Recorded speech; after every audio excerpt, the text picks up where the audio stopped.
বন্ধুরা, তোমরা সবাই কেমন আছো?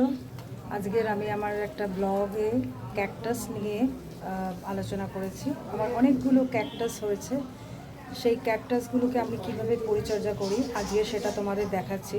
এই ক্যাকটাসগুলো থেকে আমি এখনও পর্যন্ত ফুল পাইনি, কিন্তু একটা মাদার ক্যাকটাস থেকে অনেকগুলি ক্যাকটাস হয়েছে। তো তোমরা এই ব্লগটা দেখে তোমরা তোমাদের ক্যাকটাসের পরিচর্যা কেমন করে করো অবশ্যই আমাকে জানিও কমেন্ট করে।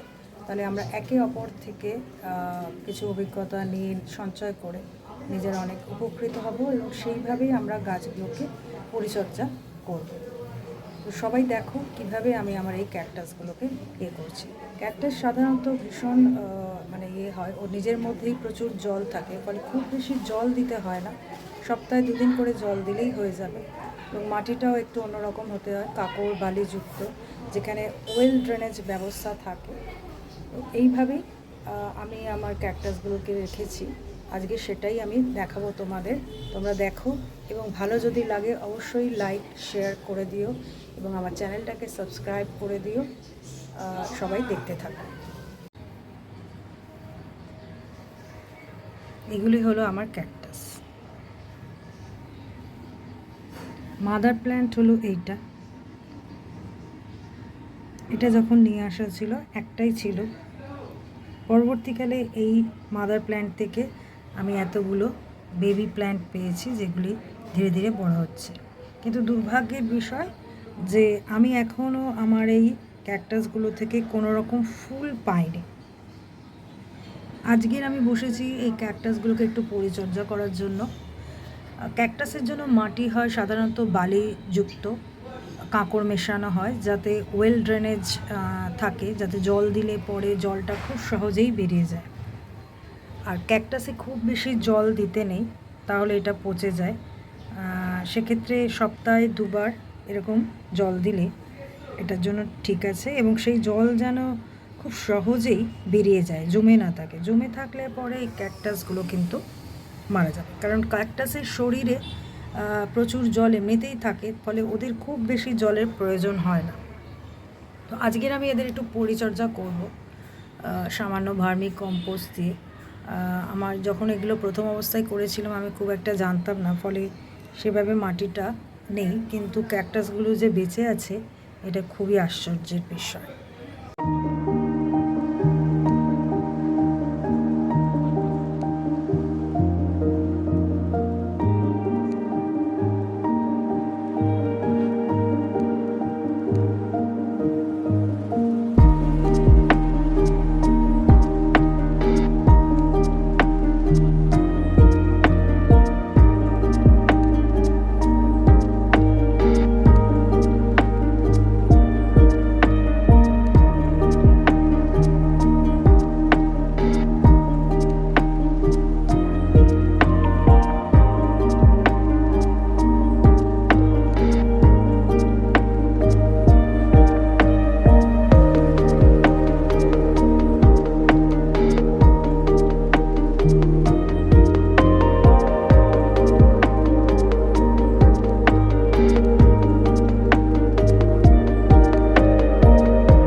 কেমন লাগছে বন্ধুরা? দেখে কমেন্ট করে জানাও। আর তোমরাও কেমন করে ক্যাকটাসের যত্ন নাও সেটা কমেন্ট করে বলতে পারো, তাহলে আমরা একে অপরের থেকে কিছুটা জেনে বুঝে নিতে পারি এবং উপকৃতও হতে পারি।